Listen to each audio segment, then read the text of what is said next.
ঢিলেঢালা পোশাক পরা, কাঁধে ঝুলন্ত একটা ব্যাগ, চোখে বড় চশমা, মাথায় চুপচুপ করে তেল দেওয়া, মনে হচ্ছে যেন তালের ড্রাম থেকে উঠে এসেছি আমি। হ্যাঁ, আপনি ঠিক ধরেছেন, এতক্ষণ আমার কথাই বলছিলাম আমি। ঢিলেঢালা পোশাক এবং কাঁধে একটা ঝুলন্ত ব্যাগ নিয়ে ভার্সিটির ভিতরে ঢুকছি। আমার নাম রায়হানুল ইসলাম, বাবা আমার একমাত্র সন্তান, বাড়ির আছে। আপাতত পরিচয়টা একটু গিয়ে থাক, বাকিটা না হয় পরবর্তীতে জানিয়ে দেবো। আমি নিচের দিকে তাকিয়ে হাঁটতেছি। হঠাৎ করে মনে হলো কেউ একজন আমাকে ল্যাং মেরেছে। ল্যাং খেয়ে আমি মাটিতে পড়ে গেলাম। আমি উপরের দিকে তাকিয়ে দেখি কয়েকটা মেয়ে আমার দিকে তাকিয়ে হাসছে। আমি বুঝতে পারলাম মেয়েগুলো আমাকে ল্যাং মেরেছে। আমি উঠে তাদের সামনে গিয়ে বললাম, আপু সরি, আসলে দেখতে পাইনি। তখন মেয়েগুলো থেকে একজন আমাকে ঠাস ঠাস করে থাপ্পড় মারলো। আমার মাথায় তখন প্রচন্ড রাগ হয়ে গেল। আমি মেয়েটিকে মারার জন্য যে হাত বাড়ালাম, তখনই একটা কথা মনে পড়লো, তাই তাকে কিছু করলাম না। তখন মেয়েটা আমাকে বলল, কোত্থেকে যে আসে এইসব ফালতু পোলাপান, মোটটাই নষ্ট করে দিল। তখন পাশে থাকা আরেকটা মেয়ে বলল, সোনালিকা, তুই একদম ঠিকই বলেছিস। আর তোর কাকাও কেমন, থার্ড ক্লাসদের অ্যাডমিশন দেয় এই ভার্সিটিতে। ঠিকই বলেছিস রে কেয়া, চাচুর মনে হয় মাথাটা গেছে। এইসব ফালতু ছেলেদের কলেজে অ্যাডমিশন দেয়, আজে বাজে ছেলে। এই ছেলে, তুই এখানে দাঁড়িয়ে আছিস কেন? যা এখান থেকে, তোর কাছ থেকে বিশ্রীর গন্ধ বের হচ্ছে। ঠিকই বলেছিস। আমি আর সেখানে এক মুহূর্ত দাঁড়িয়ে না থেকে সোজা চলে গেলাম ক্লাসে। সেখানে গিয়ে একদম পেছনের দিকটায় গিয়ে বসলাম এবং একটা বই বের করে পড়তে লাগলাম। একটু পরে ক্লাসে ছেলে মেয়েগুলো আসছে। আমি এখনকার কাউকে চিনি না, আর কেউ আমাকে চেনে না। এমনকি কেউ আমার সাথে এসে কথাও বলছে না। আমি ছেলে মেয়েদের এমন কাহিনী দেখে একটু হাসলাম। আমি বই পড়ে যাচ্ছি, হঠাৎ করে বেল বাজিয়ে দিল এবং ক্লাসের স্যার আসার সময় হলো। তখন দেখলাম সোনালিকা ও কে আসছে, সাথে তাদের বান্ধবীরাও আসছে। ভিতরে ঢুকে আমাকে দেখে হয়তো তারা খুব অবাক হলো। অবাক হলো হোক, না হলেও না হোক, তাতে আমার কি? আমার পড়া আমি পড়ি, ওদের দিকে তাকিয়ে আমার কোনো লাভ নেই। কিছুক্ষণ পর ক্লাসে স্যার প্রবেশ করলো এবং বলতে লাগলো, গুড মর্নিং স্টুডেন্ট, তোমরা কেমন আছো? আশা করি ভালো আছো। আমি আজ থেকে তোমাদের নতুন ক্লাস টিচার। যদি তোমরা অনার্স সেকেন্ড ইয়ার থেকে থার্ড ইয়ারে এসে তাই। Good morning sir. আমরা ভালো আছি, আপনি কেমন আছেন? আমিও ভালো আছি। আর হ্যাঁ, তোমরা হয়তো রাহানকে চিনে থাকবে। না স্যার, ওর সাথে এখন আমরা কেউ পরিচিত হয় নাই। এটা কি কোনো কথা? তোমাদের মাঝে একজন নতুন স্টুডেন্ট আসলো আর তোমরা তার খোঁজ খবর নিলে না। আচ্ছা, সমস্যা নেই, আমি পরিচয় করিয়ে দিচ্ছি তোমাদের সাথে। এরপর স্যার আমাকে সামনে ডাকলেন। আমি সামনে যাওয়ার পর স্যার আমাকে আমার পরিচয় দিতে বললেন। আমি সবাইকে আমার পরিচয় দিতে লাগলাম। আমি রায়হানুল ইসলাম, আগে রাজশাহী বিশ্ববিদ্যালয়ে দ্বিতীয় বর্ষে পড়তাম। ওখান থেকে ট্রান্সফার হয়ে ঢাকা বিশ্ববিদ্যালয়ে ভর্তি হয়েছি। আশা করি এর থেকে বেশি কিছু বলা লাগবে না। সবাই পরিচিত হয়েছে তো? আসবো, ক্লাসে সবার সাথে কথা বলবে, পরিচিত হবে, ওকে? আচ্ছা স্যার। তো এখন গিয়ে তুমি তোমার সিটে বসো। এরপর আমি এসে আমার সিটে বসলাম। স্যার ক্লাস করছে, আমি মনোযোগ দিয়ে ক্লাস করছি। ক্লাস শেষ হওয়ার পর একটা ছেলে এসে আমাকে বলতে লাগলো, হাই, আমি জামিনুর, তোমার বন্ধু হতে চাই। জামিনুরের কথা শুনে আমি বেশ অবাক হলাম, কারণ বাড়িতে আসার পর এখনো কেউ আমার সাথে ভালো করে কথাও বলেনি, আর এখানে সরাসরি আমাকে বন্ধু হওয়ার প্রস্তাব দিচ্ছে। কি হলো, আমাকে কি বন্ধু বানানো যায় না?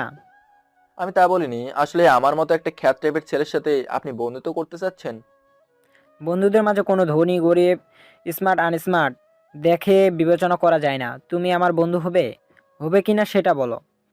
আচ্ছা যাও, বন্ধু হলাম আমরা আজ থেকে বন্ধু। আচ্ছা বন্ধু, তাহলে তোমার বাবা মা কি করে? বাবা মা রাজশাহীতে থাকে। তোর বাবা কি করে রে? সেটা অন্য সময় জানতে পারবি। এখন বললে কি হবে? আমার বিষয় বাদ দে, এখন তোর বিষয়ে বল, তোর বাবা মা কি করে? বাবা হলে এখনকার একজন বিজনেসম্যান আর মা হলো গৃহিণী। আমাদের বাংলাদেশ এবং বাইরেও একটা ফ্যাক্টরি আছে। তাহলে তো তোরা খুব বড় লোক। মোটামুটি। তো চল বাসার দিকে যাই। তুই যা, আমার কিছু কাজ আছে। আচ্ছা তাহলে কালকে দেখা হবে। ওকে ভাই। এই বলে আমি ভার্সিটি থেকে বের হয়ে চলে গেলাম বাসা থেকে। আমি আবার নিচের দিকে তাকিয়ে গেট দিয়ে বাইরে হতে যাব, ঠিক তখন থেকে সোনালিকা আমাকে ইচ্ছে করে ধাক্কা দিতে যাচ্ছিল। আমি সরে গেছি, আর সোনালিকা সোজা গিয়ে মাটির উপরে পড়লো। এটা দেখে সোনালিকার বান্ধবীরা হাসতেছিল। সে আমাকে আবার ঠাস ঠাস করে 3টা থাপ্পড় মারলো আর বলতে লাগলো, এই ফাজিল পোলা, তোর সাহস কি করে হয় আমাকে ফেলে দেওয়ার? আপু, আমি কই আপনাকে ফেলে দিলাম? আপনি তো উল্টো আমাকে ধাক্কা মারতে গিয়েছিলেন, তখন আমি সরে গিয়েছি, যার কারণে আপনি পড়ে গেছেন। এখানে তো আমার কোনো দোষ দেখছি না। দেখেছি সোনালিকা, তোর মুখের উপর কথা বলে আবার তোর নামে অভিযোগ দিচ্ছে। কত বড় খারাপ একটা ছেলে। ওই, তুই আমাকে মিথ্যে অভিযোগ দিচ্ছিস কেন? আমি কখন তোকে ধাক্কা দিতে গেলাম? তুই তো আমাকে ধাক্কা মেরে ফেলে দিলি। এই মাইয়া কয় কি, এখন উল্টো আমার উপরে অভিযোগ দিচ্ছে? হায় হায়, এ কেমন মাইয়ের পাল্লায় পড়লাম। তখন পাশ দিয়ে একটা ছেলে যাচ্ছিল, একটু বকাটে টাইপের। ছেলেটা এসে সোনালীকে বলল, সোনালিকা, কি হয়েছে? দেখো না, এই ছেলেটা আমাকে ধাক্কা দিয়ে ফেলে দিয়েছে। আপনি ওকে ধাক্কা দিচ্ছেন কেন? মেয়েদের সাথে ডলাডলি করতে খুব ভালো লাগে আপনার, তাই না? দেখুন ভাই, আপনাদের হয়তো কিছু ভুল হচ্ছে। আমি ওনাকে ধাক্কা দিইনি, উনি আমাকে ধাক্কা দিতে যাচ্ছিল, আমি সরে গেছি এবং উনি পড়ে গিয়েছে। এখানে তো আমার কোনো দোষ নেই। তুই কি বলতে চাচ্ছিস? সোনালিকা মিথ্যা কথা বলেছে? কি? আমাকে মিথ্যেবাদী বানাইছে? দাঁড়া, এখনই বাবাকে ফোন করে তোর 12টা বাজাচ্ছি। সোনালিকা, আঙ্কেলকে ডাকার দরকার নেই, আমি ওকে দেখে নিচ্ছি। ওকে, বাবাকে ফোন করলাম না। তোরা কি করবে তাড়াতাড়ি কর। আমাকে মিথ্যেবাদী বলেছে। ওর সাহসটা কত বড়! দেখুন ভাই, আমি এখানে ঝামেলা করতে চাচ্ছি না, তো আপনারা আপনার কাজ করুন আর আমাকে এখন যেতে দিন। তুই কি আমাকে চিনিস যে আমার সাথে ঝামেলা করবি? আমি কে তুই সেটা জানিস? ভাই আপনি কে সেটা আমি কি করে জানবো? আমার ঝামেলা করতে মন চাচ্ছে না। তখন জামিনুর আসলো আর ছেলেটিকে বলতে লাগলো, রকি ভাই, কি হয়েছে ভাই? এই কুত্তার বাচ্চা, আমার জানটাকে ধাক্কা দিয়ে ফেলে দিয়েছিস। আজকে আমি ওকে এখানেই খুন করব। ভাই সরি ভাই, ও হয়ে আপনার কাছে মাপ চাচ্ছি ভাই। ও ভার্সিটিতে নতুন তো, তাই হয়তো বুঝতে পারেনি। নতুন হয়েছে তো কি হয়েছে, ও আমার জান। তার গায়ে হাত দেওয়ার সাহসটা কি করে হলো? আজ ওর হাতটা আমি... ওই রায়ান, তুই গিয়ে ভাইয়ের কাছে মাপ চেয়ে নে। আমি ওদের কথা শুনে তো আমার মাথা পুরো গরম হয়ে গেছে, কিন্তু আমার আসল পরিচয় এখানে এত তাড়াতাড়ি দেওয়া যাবে না, তাই নীরবে সব সহ্য করে নিলাম। রাগে কটমট করতে করতে রকিকে বললাম, সরি ভাই, আমার ভুল হয়ে গেছে, মাফ করে দেন। আমার কাছে মাপ চাইলে হবে না, যা গিয়ে সোনালি তার কাছে মাপ চা, আর পা ধরে মাপ চাবি। এরপর আমি সোনালিকার কাছে গিয়ে বললাম, আপু প্লিজ আমাকে মাফ করে দেন, আমি দেখতে পাইনি। রাগে আমার শরীর জ্বলে যাচ্ছে, চোখ মুখ ফুলে লাল হয়ে গেল, মনে হচ্ছে যেন এখনই চোখে থেকে আগুন বের হবে। হয়েছে হয়েছে, যা, আর মাপ চাইতে লাগবে না। এরপর আমি আর জামিনুর ওখান থেকে চলে আসলাম। কি দরকার ছিল তার সাথে ঝামেলা করার? আমি তাদের সাথে ঝামেলা করিনি, ওরাই না উল্টো আমার সাথে এসে ঝামেলা করতেছিল। আগে ভেবেছিলাম সোনালিকা আর রকি কে? সোনালিকা হলো থানার ওসি এর মেয়ে এবং প্রিন্সিপালের একমাত্র ভাতিজি।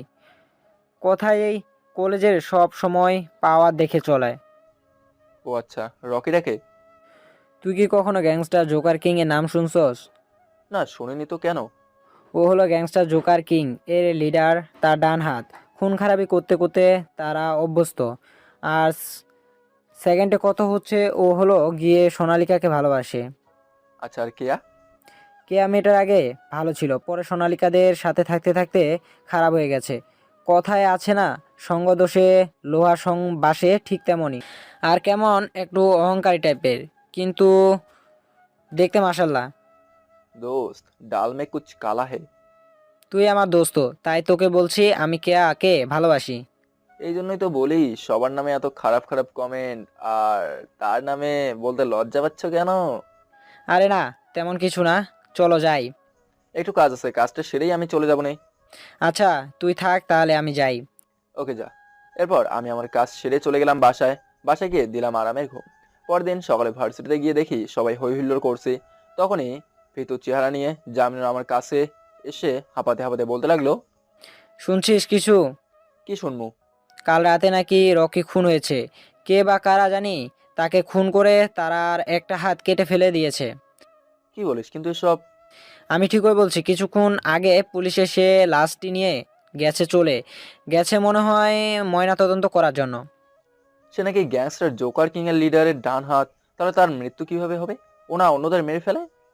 জানি না রে, তবে এখন অনেকেই খুব খুশিতে আছে কারণ ও মারা গেছে দেখে। ও আচ্ছা, ভালো।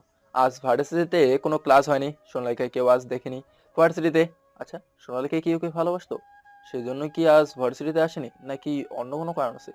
যাকে ওর কারণ ওর কাছে থাকুক, আমি বরং একটু গিয়ে প্রিন্সিপালের সাথে দেখা করে আসি। আমি প্রিন্সিপাল স্যারের রুমের সামনে দাঁড়িয়ে স্যারকে সালাম দিয়ে বললাম, স্যার আসতে পারি? আসো। স্যার কাল যে বলেছিলাম। ও মনে পড়েছে, দিচ্ছি দাঁড়াও। এবার স্যার আমার কাছে একটা ফাইল এনে দিল এবং বলতে লাগলো, এখানে সব তথ্য পেয়ে যাবে। ধন্যবাদ স্যার। আর স্যার আমার আসল পরিচয়টা যেন কেউ জানতে না পারে সেদিকে লক্ষ্য রাখেন। ওকে বাবা। স্যার আমি তাহলে আজ উঠি, পরে দেখা হবে আরেকদিন। আচ্ছা বাবা। এটা বলে আমি স্যারের রুম থেকে চলে আসলাম। আর আস্তে আস্তে দেখলাম কপাল দিয়ে চিকন ঘাম বের হচ্ছিল। আমি সেদিকে লক্ষ্য না করে ভার্সিটি থেকে বের হয়ে গেলাম। পরদিন সকালে আবার যথা নিয়মে সেই একই স্টাইলে ভার্সিটিতে গেলাম। সেখানে এখনো বেশ চর্চা চলছে রোগীর মৃত্যু নিয়ে। আমার সেদিকে কোনো লক্ষ্য নেই। আমি ভার্সিটির ঠিক পাশে একটা পুকুর আছে, সেখানে একটা গাছের নিচে বসে আছি। তখন আমি খেয়াল করলাম সোনালিকা আছে ঠিক সামনে। আমি একবার সামনে দিয়েই তাকে আবার নিচে নিজের পড়ার দিকে মন দিলাম। তখন সোনালিকা আমাকে বলতে শুরু করলো। তুই কে রে, আসল পরিচয় কি? সোনালিকার কথা শুনে আমি কিছুটা অবাক হয়ে গেলাম। আর মনে মনে বলতে লাগলাম, সোনালিকা কি আমার আসল পরিচয় জেনে গিয়েছে? সে কি জেনে গিয়েছে? না না, সে জানবে কি করে? সে জানে না। কি রে, তুই চুপ কেন? তোর আসল পরিচয় দে। আমি তো রায়হান, আমার বাড়ির আছে। কেন আপু? আর ওই দিনই তো বললাম আমার পরিচয়। ও আচ্ছা, আমি ভুল ভেবেছিলাম। কি ভেবেছিলেন আপনি আপু? আমি ভেবেছিলাম হলো গিয়ে, তাতে তোর কি? তোর কাজ তুই কর। আমি হাবলাকান্তর মতো একটা হাসি দিয়ে বললাম, ওকে আপু, আপনার কাজ আপনি করেন, আমার কাজ আমি করি। সোনালিকা আর কিছু না বলে চলে গেল। হঠাৎ করে তাকে দেখলাম ভার্সিটির গেট দিয়ে এক এক করে সর্বমোট 17টা গাড়ি ঢুকলো। সবগুলো গাড়ি ছিল কি রঙের এবং একই মডেলের, এক কালারের। এতগুলো গাড়ি হয়তো আর কখনো ভার্সিটিতে ঢোকেনি, তাই সকলে অবাক হয়ে গাড়িগুলোর দিকে তাকিয়েছিল। হঠাৎ করে গাড়িগুলো একসাথে খুলে গেল এবং প্রত্যেকটি গাড়ি থেকে 4জন করে লোক বেরিয়ে আসলো। কিছুক্ষণ পর ভার্সিটিতে আরেকটা গাড়ি ঢুকলো। এটা ছিল সাদা রঙের। তখন একজন কোট পরিহিত লোক গিয়ে সাদা গাড়িটার দরজা খুলে দিল এবং একজন লোক বেরিয়ে আসলো। লোকটিকে দেখে পুরো ভার্সিটিতে সবাই নিস্তব্ধ হয়ে গেল। কেউ কোনো কথা বলছে না, সবার চেহারায় ভয়ের ছাপ। হয়তো ভার্সিটির সবাই ভয় পেয়ে গেল। আমি ওকে দেখে মুসকে মুসকে হাসি আর মনে মনে বলছি, গ্যাংস্টার জোকার কিং এর লিডার তাহলে বেরিয়ে আসলো, আজ তোর মরণে নিশ্চিত। পাশে জামিন ছিল, আমাকে দেখে বলল, কিরে রায়ান, তুই কি পাগল হলি নাকি? এভাবে হাঁটছিস কেন? না এমনি। ও আচ্ছা, তো এখানে একটু থাক, আমি আসছি। এ বলে আমি একটা সাইডে চলে গেলাম। সাইডে গিয়ে মেককে কল করলাম, মেক তোদের কাজ শুরু করে দে। ওকে ভাই, করছি। এটা শোনার পর আমি কলটা কেটে দিলাম এবং গিয়ে আবার জামিনুরের পাশে দাঁড়ালাম। সেখানে দাঁড়িয়ে জামিনুর বলছে, কিরে তুই কই ছিলি? এখানে কেন? না এমনি। তখনই গ্যাংস্টার জোকার লিডার আমাকে ডাক দিল। এই যে কে, এদিকে আয়। আমি নির্ভয়ে তার কাছে চলে গেলাম। তার কাছে গিয়ে বলতে লাগলাম, তুই তো সর্বশেষ রকির সাথে ঝামেলা করেছিস, তাই না? না তো, সে উল্টো আমার সাথে একবারে ঝামেলা করছে। আমি জানি তুই সব করেছিস, আর এখন তোকে মরতে হবে। না ভাই না, প্লিজ আমাকে মারবেন না ভাই, প্লিজ। তোকে তো আজ মরতেই হবে, আর এটাই তোর ভাগ্যে লেখা। এটা বলেই তার কোমরে থাকা বন্দুকটা বের করে আমার মাথায় ঠেকালো। যে ট্রিগারটা চাপ দেবে অমনি আকাশে 2টা হেলিকপ্টার দেখা গেল, যেটা থেকে গুলি চালানো হচ্ছে।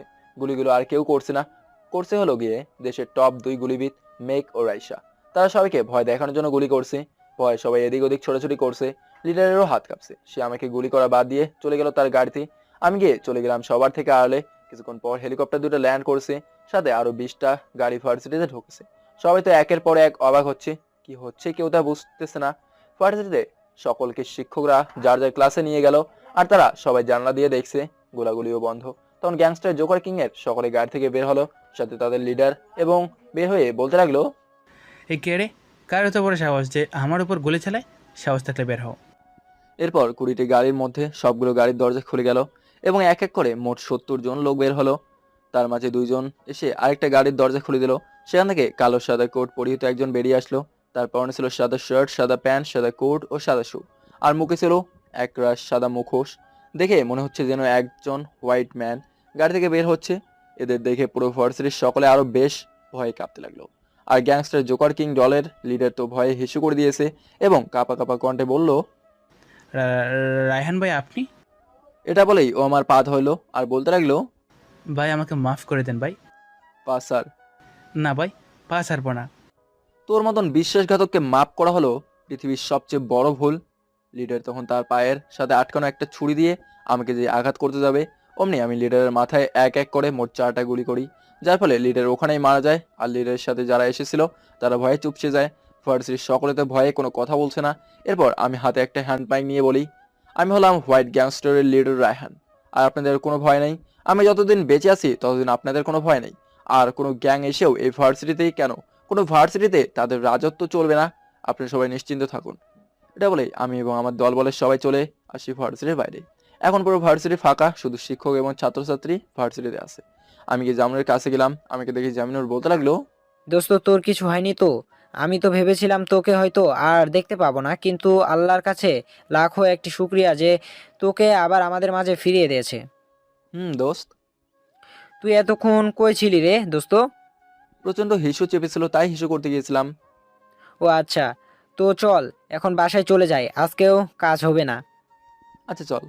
এই বলে আমি আর জামিনুর গেট দিয়ে বের হতে যাব।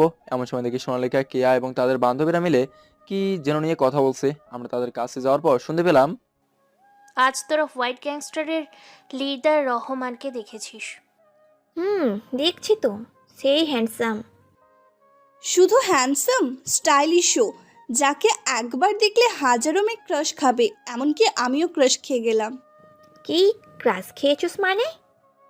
আমি তোর আগে ক্রাশ খেয়েছি। ওই, তোরা চুপ করবি? তোরা তো ক্র্যাশ খেয়েছি, আমি তো পুরো ভালোবেসে ফেলেছি তাকে। কি বলছিস কি তুই? তুই ভালোবেসে ফেলেছিস? তুই কি বোঝাতে চাইছিস? আমি ভালোবাসতে জানি না? আমার মনে কি ভালোবাসা জাগে না? না মানে, আমি এটা বলতে চাইনি। তাহলে কি বোঝাতে চাচ্ছিস তুই? আরে সোনালিকা, তুই ওর কথা বাদ দে তো। তুই বল কবে দিবি? তোকে আবার ট্রিট দিতে যাব কোন দুঃখে? ও মা, বাবু দেখি কিছু বোঝে না। তোমার মনে ভালোবাসা জেগে আছে, কিন্তু তুমি ট্রিট দিবা না তা কি কখনো হয়?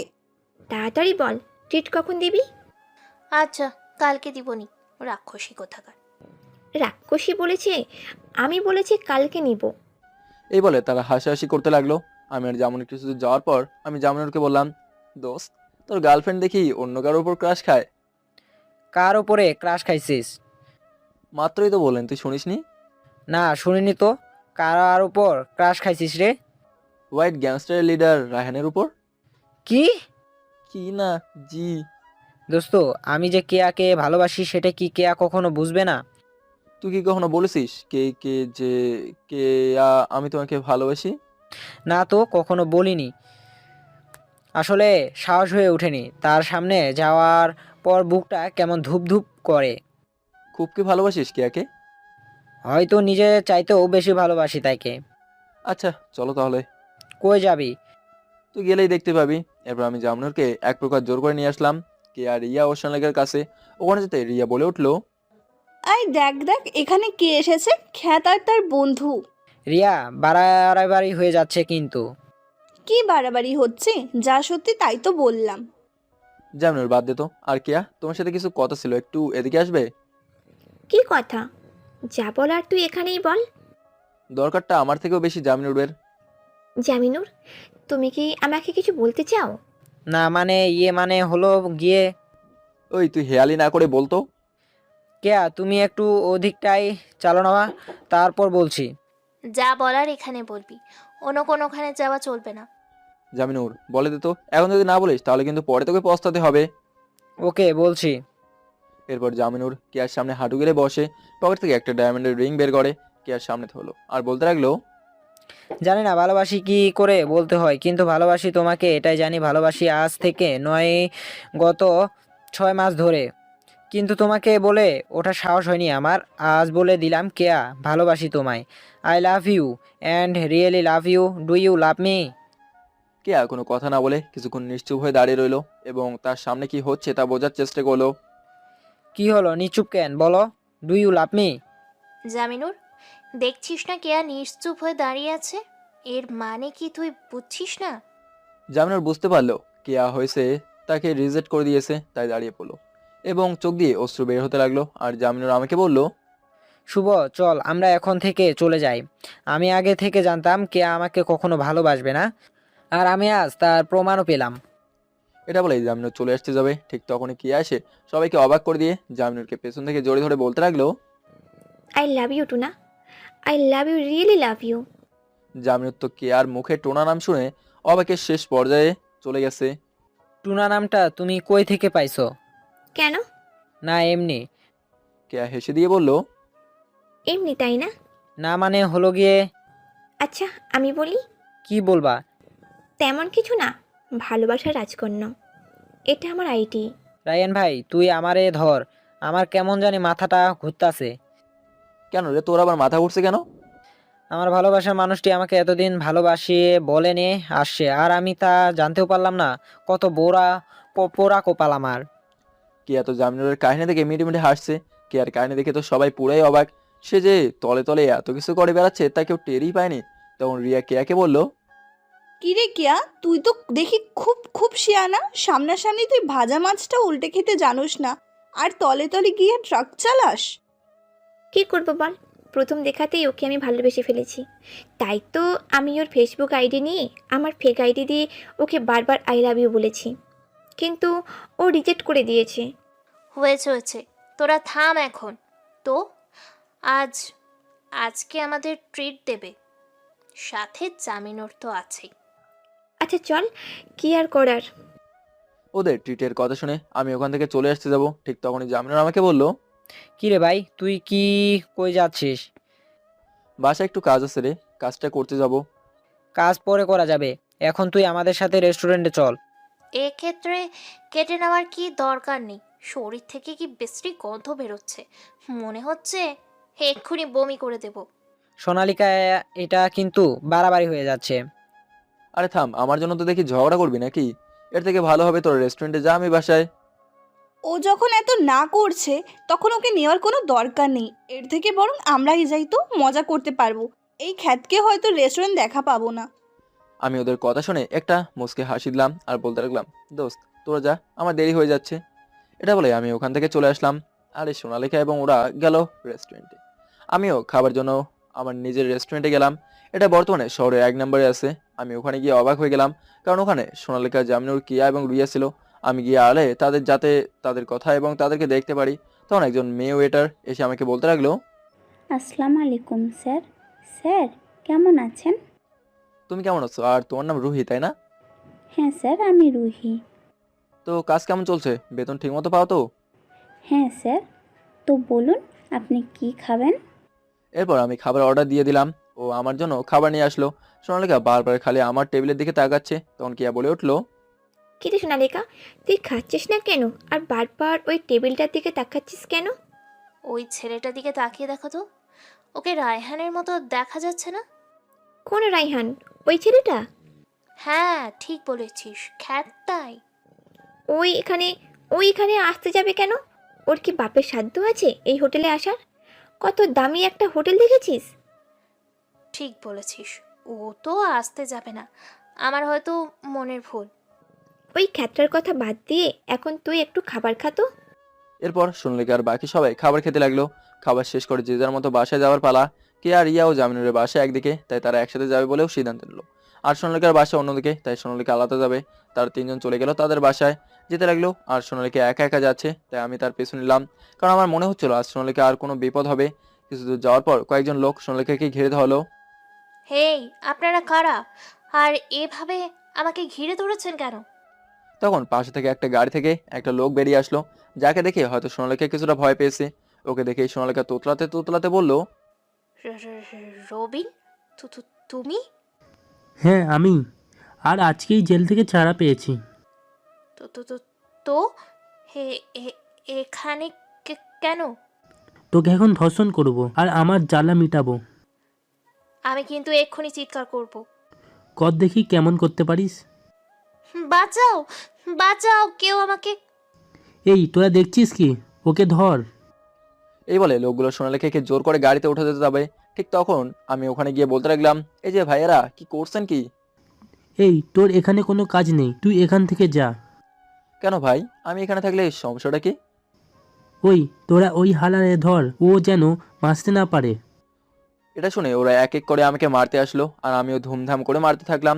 প্রায় 10 মিনিট সবাইকে ধুমসে ধোলাই করছি। এক একজন রাস্তায় এক এক জায়গায় পড়ে আছে। এরপর রবিন আসলো আমাকে মারার জন্য। আমি একটা ছুরি নিয়ে রবিনের গলায় দিলাম এক টান, ও ওখানেই পড়ে গেল আর ছটপট করতে করতে মারা গেল। এরপর আমি রবিনকে উদ্দেশ্য করে বললাম, তুই সোনালিকাকে কি করবি? ধর্ষণ করবি তাই না? তুই আমার ভালোবাসার মানুষটিকে ধর্ষণ করবি তাই তো? ওকে দেখ তোর আজ কি হাল করি। এটা বলাই সোনালেখাকে চোখ বন্ধ করতে বলে আমি সেই ছুরিটা নিয়ে বুকে লিখে দিলাম ধর্ষক, আর তার যৌনাঙ্গটাও কেটে দিলাম। তখন সোনালেখা এসে সোজা আমাকে জড়িয়ে ধরলো। তখন যে কি ফিলিংস হচ্ছিল তা বলে বোঝাতে আমি পারবো না। কিছুক্ষণ পর সোনালেখা আমার বুক থেকে মাথাটা উঠিয়ে বলতে লাগলো, কে তুমি? কি আর হবো, আমি তো রায়হান। জানি তুমি রায়হান, কিন্তু তোমার আসল পরিচয়টা কি? এটাই আমার আসল পরিচয়। তো তুমি কি আমাকে ভালোবাসো? আর তোমার জন্য এখানে আসা। মানে? কিছু না। এত হেয়ালি না করে বলো তো, তুমি কে আর তোমার আসল পরিচয়? আমি হলাম গিয়ে রায়হান, ছিলাম রাজশাহী আর এখন থাকি ঢাকা। তাহলে তুমি কবে থেকে আমাকে ভালোবাসো? তুমি যখন রাজশাহীতে বেড়াতে গিয়েছিলে একটা বিয়ের অনুষ্ঠানে, সেদিন তোমাকে আমি প্রথম দেখেই ভালোবেসে ফেলি। এর জন্য আমি ঢাকা আসি। রাজশাহীতে তোমার বাবা কি কাজ করে? বাবা একজন বিজনেসম্যান। রায়হান গ্রুপ অফ কোম্পানির নাম কখনো শুনেছেন আপনি? শুনেছি তো। এটা বর্তমানে বাংলাদেশে কেন, সারা বিশ্বের মধ্যে হয়তো 1 নম্বরে আছে। এর সাথে তোমার কি সম্পর্ক? এই রায়হান গ্রুপ অফ কোম্পানি হলো আমার বাবার। কি? তুমি এত বড় লোক? না, আমার বাবা বড়লোক, আমি না। যেটা তোমার বাবার সেটা তো তোমারই, তাই না? না, সেগুলো কিছুই আমার না। কেন? পরে একদিন বলবনি, আজ শুধু এটুকু জেনে রাখো, আমি বেঁচে থাকতে তোমাকে কোনো ক্ষতি করতে পারবে না কেউ। যে আসবে তাকে আমি এই রবিনের মতন খালাস করে দেব। খুব ভালোবাসি যে তোমায়। এত ভালোবাসো আমায়? হয়তো নিজের থেকেও বেশি। তাহলে প্রপোজ করছো না কেন আমাকে? কি সত্যি আমি প্রপোজ করি তুমি আমাকে গ্রহণ করবে? করব না কেন? অবশ্যই করব। কালকে পুরো ভার্সিটির সামনে আমি তোমাকে প্রপোজ করব। আচ্ছা, দেখা যাবে। এরপর আমি সোনালিকাকে তার বাসায় দিয়ে আসলাম। আজ আমি খুব খুশি, কারণ আমার 2টা মিশন কমপ্লিট হয়েছে। এক হলো সোনালিকাকে নিজের করে পেয়েছি, আর 2 নম্বরটা না হয় পরে জানবেন। পরদিন সকালে আমি আমার আসল গেটআপে ভার্সিটিতে গেলাম। মানে কোট প্যান্ট পরে, চুলগুলো ছিল স্পাইক করা, দেখতে পুরো হ্যান্ডসাম। যে কোনো মেয়ে পছন্দ করবে প্রথম দেখাতেই। নিজের প্রশংসা আর কত করব, আর নাই বা করলাম। আমি বাইক নিয়ে সোজা ভার্সিটিতে ঢুকে গেলাম, আর এদিক ওদিক তাকিয়ে দেখলাম সব মেয়েরা আমার দিকে হা হয়ে তাকিয়ে আছে। আমি তাদের দিকে চোখ না দিয়ে চলে গেলাম সোনালিকা, কিয়া ও রিয়ার কাছে। ওখানে গিয়ে একটা গাছের নিচে বাইকটা পার্ক করে তাদের সামনে গেলাম। রিয়া, কিয়া ও সোনালিকা এক দৃষ্টিতে আমার দিকে তাকিয়ে রয়েছে। মনে হচ্ছে যেন তারা আমাকে গিলে খাবে এখন। কে তুমি? আগে তো কখনো এই ভার্সিটিতে দেখিনি। তোমাকে কেমন যেন চেনা চেনা লাগছে, মনে হচ্ছে কোথাও যেন দেখেছি তোমাকে, কিন্তু কই দেখেছি? সোনালিকা বেশ কিছুক্ষণ আমার দিকে তাকিয়ে থাকার পর বলল, রায়হান তুমি? আমি।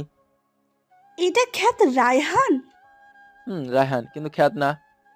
তুমি এত স্টাইলিশ কি করে হলে? ভালোবাসা সবকিছুই করতে পারে। ও তাই? তো তুমি কাকে ভালোবাসো? আমি ভালোবাসি সোনালিকাকে। এরপর আমি হাঁটু গেড়ে সোনালিকার সামনে বসে হাত থেকে একটা ডায়মন্ডের নেকলেস বের করে সোনালিকার সামনে ধরে বললাম, ভালোবাসি তোমায়, আমার জীবনের থেকেও বেশি ভালোবাসি তোমায়। ভালোবাসি না আমি তোমার বাহিরের সৌন্দর্যকে, ভালোবাসি তোমার ওই চোখ দুটিকে, যেটা দেখলে আমার সকল ক্লান্তি দূর হয়ে যায়।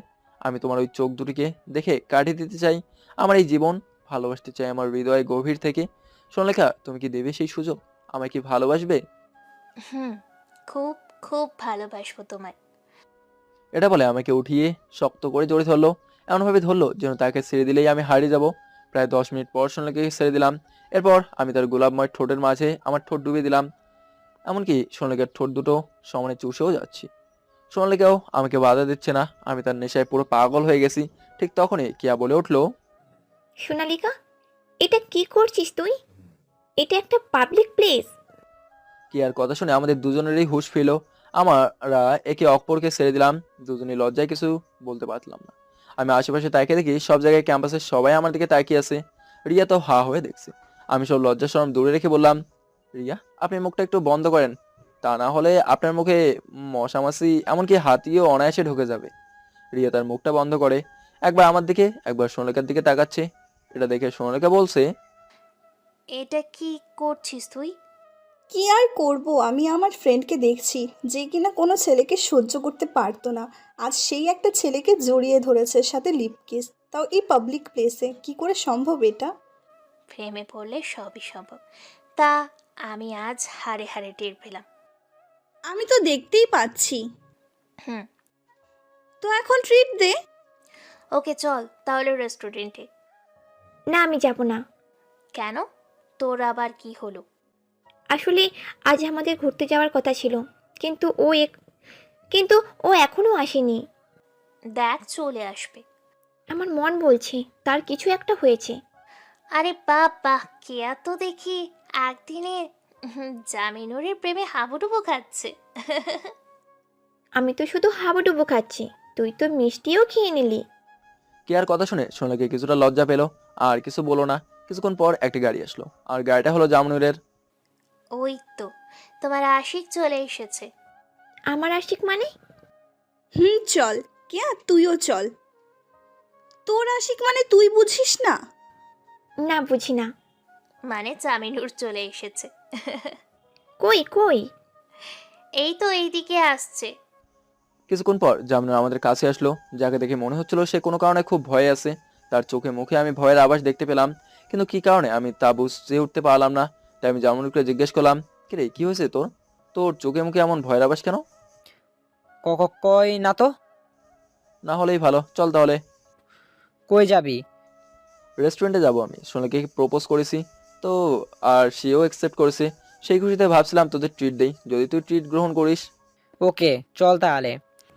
আমাদের না আজ ঘুরতে যাওয়ার কথা ছিল। ওহো কেয়া, আমার মনে ছিল না তো। আমার এখন খুব সন্দেহ হলো জামিনুরকে নিয়ে। সে এমন বিহেভ করছে কেন? তার তো এরকম করার কথা না। সে তো সবসময় হাসি খুশি থাকতেও এখন এমন করতেছে কেন? এই প্রশ্নের উত্তর কেবলমাত্র জামিনুর আমাকে দিতে পারবে। জামিনুর, এদিকে একটু আয় তো। কে কে কে কে কেন? তুই আজ এভাবে কথা বলছিস কেন? কই না তো। আচ্ছা তুই একটু সাইডে চল, তোর সাথে কিছু কথা আছে আমার। এই বলে আমি জামিনুরকে একরকম জোর করেই ভার্সিটির পিছন দিকটা নিয়ে গেলাম। ওখানে সচরাচর কোনো লোক আসে না, তাই আমি একটা জিনিস বারবার খেয়াল করছি, জামিনুর প্যান্টের পকেটে হাত আছে, হাত সরানোর কোনো নামগন্ধই নেই। আমি জামিনুরকে নিয়ে ভার্সিটির পেছনের দিকটা যাওয়ার পর জামিনুরের হাত ধরে দিলাম এক টান। টান দেওয়ার সাথে সাথে হাতটা পকেট থেকে বের হয়ে গেল। হাত বের করার পর তার পকেট থেকে যা বের হলো তা দেখার জন্য আমি মোটেও প্রস্তুত ছিলাম না, কারণ জামিনুর পকেট থেকে একটা হ্যান্ড পিস্তল বের হলো। আমি তো রীতিমতো অবাক হয়ে গেলাম। কে জামিনুর, তোর কাছে পিস্তল কেন? এমনি এমনি। কি হয়েছে তা সত্যি করে আমাকে বল। তখন জামিনুর দৌড়ে আমার পায়ে এসে জাপটে ধরলো আর বলতে লাগলো, ভাই আমাকে মাফ করে দে। ভাই আমি এমনটা করতে চাইনি, ভাই আমাকে মাফ করে দে প্লিজ। জামিনুরের কাহিনীগুলো তো আমার মাথার উপর দিয়ে যাচ্ছে। জামিনুর এমনটা কেন করছে আমার কিছুই মাথায় আসছে না। প্রথমে তার কাছে বন্দুক ছিল, আর এখন সে আমার পা ধরে মাপ চাইছে। কাহিনীটা কি? জামিনুর, তুই এমন করছিস কেন আমাকে খুলে বলতো। আর তুই আমার পা ধরছিস কেন? আগে বল তুই আমাকে মাফ করে দিছিস কিনা, এরপর তোকে সব বলছি। আচ্ছা তোকে মাফ করলাম, এখন কি হয়েছে তা আমাকে বল। এরপর জামিনুর উঠে আমাকে যা বললো তা শুনে আমার মাথায় প্রচন্ড রাগ উঠে গেল। মনে হচ্ছিল ওখানেই মেরে ফেলি, কিন্তু রাগ কন্ট্রোল করলাম, কারণ যাই হোক ও আমার বন্ধু। আমি তোকে মারতে এসেছিলাম। কি? তুই আমাকে মারতে এসেছিস মানে? জামিনুর এমন কিছু বললো যা শুনে আমি বুঝতে পারলাম যে জামিনুর আমাকে কেন মারতে এসেছিল। জামিনুর কি বলেছে তা আপনারা শুনতে চান? আচ্ছা শুনুন তাহলে। জামিনুর বলল, দোস্ত, কালকে যখন আমরা বাসায় ফিরলাম তখন বাসায় গিয়ে দেখলাম কয়েকজন লোক আমাদের বাড়িতে এসেছে, স্যুট বুট পরা। তাদেরকে দেখে মনে হচ্ছিল তারা কোনো গ্যাংয়ের লোক। তাদের সবার হাতে পিস্তল ছিল, এমনকি তারা আমার আব্বু আম্মুকে বেঁধে রেখেছিল, তাদের মাথায় বন্দুক ঠেকিয়ে রেখেছিল। তখন আমি তাদের কাছে গিয়ে জিজ্ঞেস করলাম, এই যে আপনারা কারা আর এখানে কি করছেন? আমার বাবা মাকে আপনারা ভিতরে রেখেছেন কেন? তখন তাদের গ্যাং লিডার বলল, আমরা যে খুশি সেই হয় না কেন, তোরা সেটা দেখার বিষয় না। তোর একটা কাজ করতে হবে, তাহলে তোর বাবা মাকে আমরা ছেড়ে দেব। তুই যদি কাজটা না করতে পারিস তাহলে তোর বাবা মাকে খালাস করে দেব। লোকগুলোর কথা শুনে তো আমি ভয়ে পেয়ে গেলাম, কারণ আমি আমার আব্বু আম্মুকে খুব ভালোবাসি। তাই আমি তাদেরকে বললাম, কি কাজ আমাকে বলুন, আমি আপনাদের সব কাজ করতে দিব, তবুও আপনারা আমার বাবা মাকে কিছু করিয়েন না। তা শুনে সে গ্যাংয়ের লিডার বলল, কাজটা কিন্তু এত সহজ না, বলছিস তো? তখন আমি বলেছিলাম, আমি আমার বাবা মার জন্য সকল কঠিন কাজও করতে পারি। তোমরা আমার বাবা মাকে কিছু করো না, আমি তোমাদের সব কাজ করে দেব। তখন ওই গ্যাংয়ের লিডার বলল, তোকে তোর বন্ধু রায়হানকে খুন করতে হবে।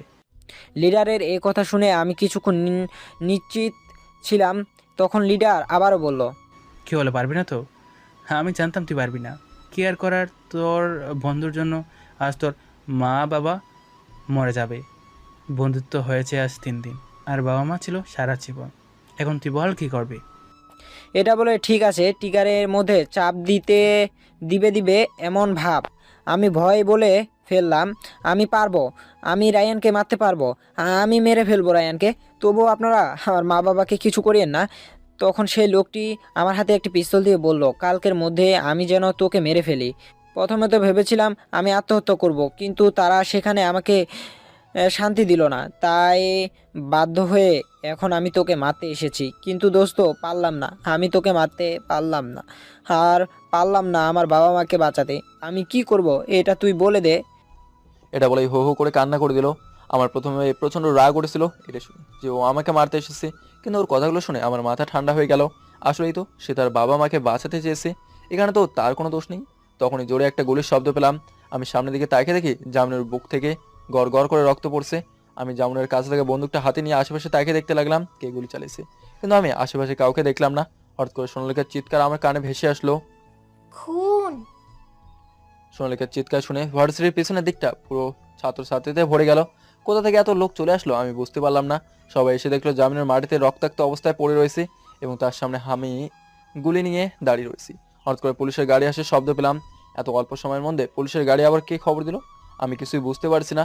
তখন সোনালিকা আমার সামনে এসে আমার 2 গালে ঠাস ঠাস করে 3টা থাপ্পড় দিল আর বলতে লাগলো, ছি রায়হান, ছি, তুই এতটা খারাপ আমি তা আগে ভাবতে পারিনি। যে নিজের ভাইয়ের মতো বন্ধুকে বুকে গুলি করতে পারে, তার মতো খারাপ ছেলে হয়তো পৃথিবীতে আর নেই। আমি জামিনকে গুলি করিনি। আমার কথা শোনার পর সোনালিকা আমাকে আরো 2টা ঠাস ঠাস করে থাপ্পড় দিয়ে বলল, চুপ কর মিথ্যেবাদী, আমি নিজের চোখে দেখেছি। মিথ্যাবাদী কথাটা শোনার পর আমার মাথায় প্রচন্ড রাগ উঠে গেল। তাই আমি ঠাস করে একটা থাপ্পড় সোনালিকার গালে বসিয়ে দিলাম, যার ফলে সোনালিকা মাটিতে পড়ে গেল। আমি লক্ষ্য করে দেখলাম সোনালিকার ঠোঁট দিয়ে কেটে গেছে। এরপর আমি আমার ফোন বের করে মেককে কল করলাম। হ্যালো মেক, তুই তাড়াতাড়ি ভার্সিটিতে অ্যাম্বুলেন্স নিয়ে আয় তো, 10 মিনিটের বেশি যাতে 1 সেকেন্ডও না হয়। এটা বলে আমি কলটা কেটে দিলাম। আমার কথা শুনে সোনালিকা মাটি থেকে উঠে গেল আর বলতে লাগলো, তুই তো দেখি খুব চালাক। নিজের বন্ধুকে মেরে এখন তুই তাকে বাঁচানোর জন্য অ্যাম্বুলেন্স নিয়ে আসছিস। ছি, আমার এখন ভাবতে খুব ঘৃণা লাগছে যে তোর মতো একটা ছেলে প্রপোজ অ্যাকসেপ্ট করেছি। কেন জানি সোনালিকার কথাগুলো আমার ভালো লাগছিল না, তাই তাকে আমার শরীরের সমস্ত শক্তি দিয়ে আরেকটা থাপ্পড় মারলাম। এই থাপ্পড়টা খেয়ে সে আবারও নিচে পড়ে গেল। তখন আমি চিৎকার করে বললাম, এই তোকে আমি বলেছি আমি খুন করিনি, তাও আমার উপর মিথ্যা আরোপ দিচ্ছিস কেন তুই? সোনালিকাকে থাপ্পড় মারা দেখে সামনে থেকে একজন পুলিশ অফিসার এসে আমার কলার চেপে ধরলো। আমি বলতে লাগলো, এই কুত্তার বাচ্চা, তোর তো দেখি অনেক সাহস। তুই আমার সামনে আমার মেয়ের গায়ে হাত তুলস? তোর হাত আজ আমি ভেঙে ফেলবো। দেখুন অফিসার, এখন আমার মাথা প্রচন্ড গরম আছে, আমি এখন যে কোনো সময় যে কাউকে বলে চালিয়ে দিতে পারবো, তাই আপনি একটু দূরে থাকুন। আমি দূরে থাকবো মানে কি? তুই আমার মেয়ের গায়ে হাত তুলবি আর আমি দাঁড়িয়ে দাঁড়িয়ে কি দেখবো? এটা বলে পাশে থেকে একটা লাঠি নিয়ে এসে আমাকে মারতে যাবে, তখন মেঘ এসে উপস্থিত হলো। মেঘ অ্যাম্বুলেন্স নিয়ে এসেছে। সে এসে বলতে লাগলো, ভাই আপনার কি হয়েছে ভাই? আপনি এত ইমিডিয়েটলি আমার অনন্ত বলেন কেন ভাই? মেঘ তুই তাড়াতাড়ি জামিনুরকে নিয়ে হসপিটালে যা, ওকে যেন কে গুলি করছে তুইকে তাড়াতাড়ি নিয়ে যা, ওর যেন কিচ্ছু না হয়। আচ্ছা ভাই, আমি ওকে পাঠিয়ে দিচ্ছি। এরপর মেঘ আমার কিছু লোকজন নিয়ে জামিনুরকে হসপিটালে পাঠিয়ে দিল। মেঘকে দেখে পুলিশ অফিসার বলতে লাগলো, আরে মেঘ ভাই, আপনি এখানে কি করছেন? মেঘ একটা কাজ কর, তাড়াতাড়ি পুরো ভার্সিটিটা বন্ধ করে দে, যেন কেউ একজন ভার্সিটির বাইরে যেতে না পারে। আমিও দেখবো যে আমার কলিজার টুকরা বন্ধুকে কে গুলি করেছে। এটা শোনার সাথে সাথে পুরো ভার্সিটির সকল দরজা বন্ধ করে দিল। মেঘ ভাই, আপনি কি করেছেন? আপনি ভার্সিটির দরজাগুলো বন্ধ করেছেন কেন? আর আপনি কি জানেন না জামিনুরকে এই কুত্তার বাচ্চাগুলি গুলি করেছে? ওই তুই কাকে কুত্তা বাচ্চা বলছিস? যে জামিনুরকে গুলি করেছে এবং আমার নিষ্পাপ মেয়েটাকে মেরেছে ও রক্তাক্ত করেছে, ওকে বলছি। ও পুলিশ অফিসারের মুখে গালি শোনার পর আমার মাথাটা প্রচুর গরম হয়ে গেল। তাই আমি আমার হাতে বন্দুকটা দিয়ে পুলিশ অফিসারের পায়ে 2টা গুলি করি আর বলতে লাগলাম, মেঘ এই তাকে নিয়ে হাসপাতালে ভর্তি করে দে, শালার পথে বেশি কথা বলতেছে এখানে। ও মা গো, আমাকে গুলি করেছে গো। এই চুপ, একদম চুপ, চিৎকার করবি না। মেঘ তুই ওনাকে হাসপাতালে পাঠিয়ে দে তো, আমার ওকে সহ্য হচ্ছে না। ওকে ভাই। আর ভাই আপনি মাথা ঠান্ডা করেন ভাই। মাথা কি করে ঠান্ডা করবো? আমার বেস্ট ফ্রেন্ড যে মৃত্যুর সাথে পাঞ্জা লড়ছে, তুই তাড়াতাড়ি বের কর কে গুলিটা করছে। ওকে ভাই, দেখতেছি। এরপর মেঘ ভার্সিটির সবাইকে একসাথে করে। তখন আমার ফোনে একটা মেসেজ আসলো। মেসেজে লেখা ছিল, কি ভাবছিস? তুই তুই আমার বাইকে মেরে ফেলবি আর আমি তোকে ছেড়ে দেবো? না, তা কখনো হয় না। আমি এখন এক ডিলে দুই পাখি মারলাম। এক, তোর ভালোবাসাকে তোর থেকে আলাদা করলাম, আর দুই, তোর বন্ধুকে খালাস করলাম। এটা পড়তে পড়তে আরেকটা মেসেজ আসলো, সেখানে লেখা আছে, হোয়াইট গ্যাংস্টারের মাথায় যে একটু বুদ্ধি নেই তা আমার জানা ছিল না। আরে বোকা, আমি কি এখনও এখানে দাঁড়িয়ে আছি নাকি? বোকাটা। তার মানে ও আমার সম্পর্কে সব তথ্য রাখে, কিন্তু রাখবে কি করে? আমি তো সবসময় ছদ্মবেশ নিয়ে চলাফেরা করছি। আচ্ছা, এখন এত মাথা ঘামানো যাবে না, আগে ওদের ছেড়ে দেই, এরপর বাসায় গিয়ে রিল্যাক্সে চিন্তা করা যাবে। ভাই সবাইকে একসাথে করছি, এখন কিছু বলবো? ওদেরকে ছেড়ে দে। কিন্তু কেন? আমি বলেছি ছেড়ে দিতে, তুই ছেড়ে দে। আমার মুখে মুখে তর্ক করতে কি তোর খুব ভালো লাগে? সরি ভাই। এরপর মেঘ গিয়ে সবাইকে বাসায় চলে যেতে বলে। পুরো ভার্সিটিতে এখন শুধু আমি, মেঘ আর আমার দলের কয়েকজন লোক আছে। মেঘ কল লাগা হাসপাতালে, ওখানে দেখ জামিনুর আর ওসির কি খবর। এরপর মেঘ স্যারে গিয়ে কথা বলে এসে আমাকে বলল, জামিনুর এখন সুস্থ আছে। ওসি সাহেবের পায়ের যে 2টা গুলি করেছেন সেখানে একটা তার পায়ের হাড়ে গেঁথে যায়, যার ফলে হাড়ে ফাটল ধরে, যার কারণে ওসিকে 4 মাস বেড রেস্টে থাকতে হবে। ও তো এখন তোরা জামিনের বাড়িতে গিয়ে দেখ ওদের কি অবস্থা। ওকে ভাই, আমি দেখছি। আচ্ছা তোরা এই দিকটা দেখ, আমি এখন একটু বাসে যাই, আমার মাথাটা প্রচুর ব্যথা করতেছে। কি ভাই, আপনার মাথা ব্যথা করতেছে? বেশি না, একটু মাথায় সমস্যা, সামান্য পানি দিলেই ঠিক হয়ে যাবে। ওকে ভাই। এরপর ওরা চলে গেল জামিনের বাসায় এবং আমি চলে গেলাম আমার বাসায়। আমি বাসায় গিয়ে বেশ কিছুক্ষণ শাওয়ার নিলাম, এখন মাথা ব্যথাটা কিছুটা কমেছে। এরপর ড্রেস চেঞ্জ করে চলে আসলাম হসপিটালে। যতই হোক, খবর শ্বশুরমশাই পায়ে গুলি করেছি, যদি খবর না নেই তাহলে কি করে হয়? আসারে জামিনের ভর্তি তাকেও তো দেখা যাবে। আমি হাসপাতালে গিয়ে দেখলাম সোনাকে বাইরে বসে বসে কান্না করছে। আমি তার কাছে যেতে ঠাস ঠাস করে থাপ্পড় মারলো আর বলতে লাগলো, এই, তোর সাহস তো কম না, তুই এখানেও এসেছিস? তুই কি এখন আমার বাবাকে মারতে চাস? আমি আর কিছু বলতে না দিয়ে ঠাস করে আরও একটা থাপ্পড় মেরে দিল। থাপ্পড়টা এত জোরে মারলো যে আমার ঠোঁট কেটে রক্ত বের হতে লাগলো এবং আমার মাথার রাগ উঠে গেল। আমার শরীরে সমস্ত শক্তি দিয়ে ওকে থাপ্পড় মারলাম এবং বলতে লাগলাম, এই চুপ, একদম চুপ, আমার কথা শুনে না হয় তুই যা ইচ্ছে তাই করিস। তোকে ভালোবাসি বলে তুই কথা কথা আমাকে থাপ্পড় মারবি? তাই কিন্তু হবে না। ভালোবাসা? তোর মুখে ভালোবাসা মানায় না। আরে তুই তো একটা খারাপ চরিত্রের মানুষ, যে কিনা নিজের বন্ধুর বুকে গুলি করতে একবারও দ্বিধাবোধ করলো না। এবার সোনাকে আরেকটা থাপ্পড় মেরে বললাম, আগে তুই আমার কথা শোন, এরপর বিচার করবি। আমি যা করছি তাকে ভুল করছি? সোনালিকা এখন চুপ হয়ে গেছে, কোনো কথা বলছে না। এরপর আমি বলতে শুরু করলাম, আর 5টা বাচ্চার মতো আমার শৈশবটাও ভালোই কাটছে, কিন্তু এই ভালোটা আর বেশি দিন টিকলো না। আমি যখন ক্লাস 10-এ পড়ি, সেদিন আমাদের স্কুলটা তাড়াতাড়ি ছুটি দিয়ে দিয়েছিল। আমি কোন দিকে না তাকিয়ে সোজা বাসায় চলে আসি। বাসায় এসে যা দেখলাম তা দেখার জন্য হয়তো কোনো সন্তানের সুস্থ থাকবে না, কারণ আমি দেখলাম আমার নিজের চাচা আমার মাকে খুন করছে। এটা দেখার পর আমার রাগ আমি কন্ট্রোল করতে পারলাম না, তাই আমি পাশে থাকা একটা ফল কাটার ছুরি দিয়ে চাচার পেটে দিলাম ঢুকিয়ে। আমার চাচাকে খুন করে ফেললাম। চাচার পেট থেকে গড় গড় করে রক্ত বের হচ্ছিল। ঠিক এমন সময় বাবা আসলো। বাবা এসে আমাকে এই অবস্থা দেখে সহ্য করতে পারলো না, উনি হার্ট অ্যাটাক করলেন। এরপর আমার বাবা আমাকে পুলিশে দিয়ে দেয়। তিনি মনে করেছিলেন আমার মা ও চাচাকে আমি খুন করছি। আমি জেল থেকে ফিরে যখন বাড়িতে যাই তখন দেখতে পেলাম আমার বাবা নতুন বিয়ে করছে এবং তিনি আমাকে দেখে আমার কাছে আসলেনই না, বরং লাঠি দিয়ে আমাকে মেরে ঘর থেকে বের করে দিলেন আর বললেন আমাকে নাকি সে ছেলে হিসেবে মানে না। আমি সেদিন আর কোনো কথা না বলে চলে গেলাম বাড়ি ছেড়ে। এবার গিয়ে যোগ দিলাম একটা গ্যাংয়ে। সেখান থেকে আমার জীবনটা সম্পূর্ণ পরিবর্তন হয়ে গেল। একটা সাধারণ পরিবার জন্ম হয়ে গেল ধীরে ধীরে গ্যাংস্টার। এরপর আমি একদিন এক বিয়ে বাড়িতে তোমাকে দেখি, সেদিনই তোমাকে ভালোবেসে ফেলি।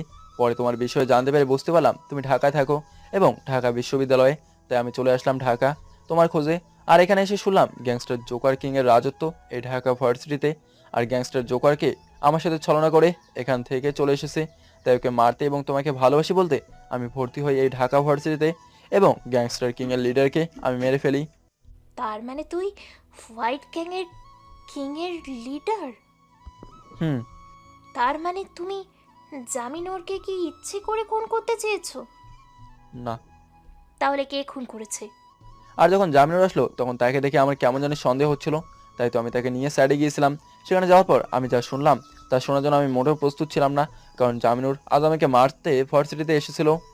তাহলে তো বুঝে গেলাম তুমি মেরেছো জামিনুরকে, কারণ জামিনুর এসেছিল তোমাকে মারতে, যেটা তুমি সহ্য করতে না পারে তুমি ওকে গুলি করে দিলে।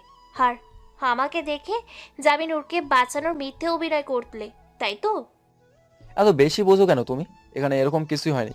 তাহলে কি হয়েছিল? আমি যখন জামিনুরকে নিয়ে ভার্সিটির পেছন দেখতে গেলাম, তখন জামিনুর আমাকে সব সত্যি কথা বলে দেয় এবং আমার পা ধরে ক্ষমা চায়। আমিও তাকে ক্ষমা করে দেই। আমি লক্ষ্য করে দেখলাম সে তার পকেটে হাত দিয়ে রেখেছে, তাই আমি তার পকেট থেকে হাতটা বের করতে গিয়ে দেখতে পেলাম তার পকেটে একটা পিস্তল। এরপর ওই পিস্তলটা আমি নিয়ে যাই। ঠিক সেই সময়ে কেউ একজন এসে তাকে গুলি করে। একই সময় তুমি এসে চিৎকার করে উঠলে আর এসে আমাকে ভুল বুঝতে লাগলে। জামিনুরের বিষয়টা না হয় বুঝলাম, কিন্তু তুমি যে আমার বাবাকে গুলি করলে, এটা? প্রথমত আমি একজন গ্যাংস্টার, কথা কম বলি, গুলি বেশি চলাই। গত 4 বছরে কত যে খুন করছি তা আমার মনে নাই। সেক্ষেত্রে তোমার বাবা তো আমার কলার হাত দিয়েছে, আমাকে অকথ্য ভাষায় গালি দিচ্ছিল। আমি তোমার বাবার পায়ে গুলি করি যেন সে চুপ থাকে। আল্লাহর কাছে লাখো শুক্রিয়া করেছে তাকে আমি মারিনি। আর একটা কথা কি জানো? না বললে জানবো কি করে? I love you Sonalika, I really really love you. Do you love me? না, কখনোই না। আমি তোর মতো একটা গ্যাংস্টার ছেলেকে ভালোবাসতে পারবো না। তুই যদি গ্যাংস্টারগিরি ছেড়ে ভালো পথে চলে আসিস তাহলে আমি ভেবে দেখতে পারি। তুমি একটা, তাই তো শুধু তোমাকেই চাই। জি, আমি শুধু এটাই চাই। ওকে, জামিনুরকে যে গুলি করেছে শুধুমাত্র তাকে বের করি। এরপর থেকে আমি আর গ্যাংস্টারগিরি করবো না। এবার খুশি তো? না, না কেন? কারণ আপনি আপনার বাবা মার কাছে ফিরে যাবেন। এরপরই তারা যদি আমাদের বিয়ে ঠিক করে তাহলে আমাদের বিয়ে হবে। তাছাড়া কোনো মূল্যে আমি আপনাকে ভালোবাসতে পারবো না। যথাজ্ঞা মহারানী। হুম। হয়তো এখন সোনালিকার রাগ কিছুটা কমেছে তার কথাবার্তা এবং আচরণে, আমি এটা বুঝতে পারলাম। কিছুক্ষণ পর মেঘ কল করলো এবং কল করে আমাকে বলতে লাগলো, ভাই জামিনুরের বাবা মা তো এখানে নেই। বাইরে থেকে সিসিটিভি ফুটেজ দেখলাম, কিছু লোক মিলিয়ে তাদের কোথায় যেন নিয়ে যাচ্ছে। গাড়িতে করে নিয়ে গেছে না অন্য কিছুতে করে নিয়ে গেছে? কালো রঙের একটা প্রাইভেট কারে করে। গাড়ির নাম্বারটা নোট করেছি আমি। কি নাম্বার আমাকে ইমিডিয়েটলি বলো। ঢাকা মেট্রো 10110। ওকে, আমি খবর নিচ্ছি গাড়িটা কার। ওকে ভাই। এবার আমি কলটা কেটে দিলাম এবং আমার গ্যাংয়ের হ্যাকারের কাছে কল দিলাম। তাকে বলতে লাগলাম, তুমি তাড়াতাড়ি দেখো তো এই গাড়িটা কার। স্যার, গাড়ির নাম্বারটা বলেন। ঢাকা মেট্রো 10-11-0। স্যার, একটু ওয়েট করেন, আমি দেখছি। জি দেখো। জি স্যার, পেয়েছি। স্যার, এটা তো রাজীব খানের নামে রেজিস্ট্রেশন করা। কোন রাজীব? গ্যাংস্টার কিংয়ের লিডার নামে রেজিস্ট্রেশন করা। ওকে তো আমি মেরে ফেলেছি, তাহলে ও কি করে জামিনের বাবা মাকে কিডন্যাপ করছে? জানি না স্যার, কিন্তু গাড়িটা ওর নামেই রেজিস্ট্রি করা হয়েছে। আচ্ছা, তো গাড়িটা কই আছে সেটা কি তুমি বলতে পারবে? স্যার, একটু ওয়েট করেন। ওকে, একটু তাড়াতাড়ি বল। না স্যার, লোকেশন ট্র্যাক করা যাচ্ছে না। ও আচ্ছা। ওকে স্যার, আমি কি আর কোনোভাবে আপনাকে সাহায্য করতে পারি? না। ওকে। এবার আমি কলটা কেটে দিলাম। কলটা কাটতেই সোনালিকা মাকে বলতে শুরু করলো, কি হয়েছে রায়হান? তুমি এত চিন্তিত কেন? আর জামিনুরের বাবা মা কি হয়েছে? কারাই বা তাদেরকে কিডন্যাপ করেছে? জানি না সোনালিকা, আমি কিছুই জানি না। কি হয়েছে আমাকে সম্পূর্ণটা কি খুলে বলবে? আমি ওই যে ভার্সিটিতে যে লোকটিকে খুন করেছিলাম আর গ্যাংস্টার জোকার কিং এর লিডারকে, হ্যাঁ তো এখন তার লোকজনেই এই কাজটা করতেছে। রাজীব নামের, তুমি কি যেন বলছিলে? ও রাজীব। রাজীব হলো গ্যাংস্টার জোকার কিং এর লিডারের নাম। ও, কেন জিজ্ঞেস করছো এটা? আসলে রিয়ার বাবার নামও তো রাজীব, তাই। রিয়ার বাবার নাম রাজীব? ভালো। আচ্ছা, তো এখন জামিনুরের বাবা মাকে কিভাবে খুঁজবে? এটাই তো ভাবতেছি। আচ্ছা, তুমি কি বলতে পারবে রিয়ার বাসা কই? ফার্ম গেট কেন? ফার্ম গেট? ও, কিন্তু কেন? রাজীবের বাসায় ফার্ম গেট? আচ্ছা, তুমি কি আমার বাসায় চেনো? জি, চিন্তিত। আচ্ছা চলো তাহলে। কই যাবে? রিয়ার বাসায়। রিয়ার আশায় কেন? আমার মন বলছে রিয়া কোনো না কোনোভাবে কিডন্যাপিং এর সাথে জড়িত আছে। কি, এখন তুমি রিয়াকে দোষারোপ করছো? আগে চলো, এরপর দেখা যাবে। ওকে চলো। এরপর আমি আর সোনালিকা চলে গেলাম রিয়াদের বাসায়। ওখানে যাওয়ার পর যা দেখলাম তার সোনালিকা কখনো আশা করিনি।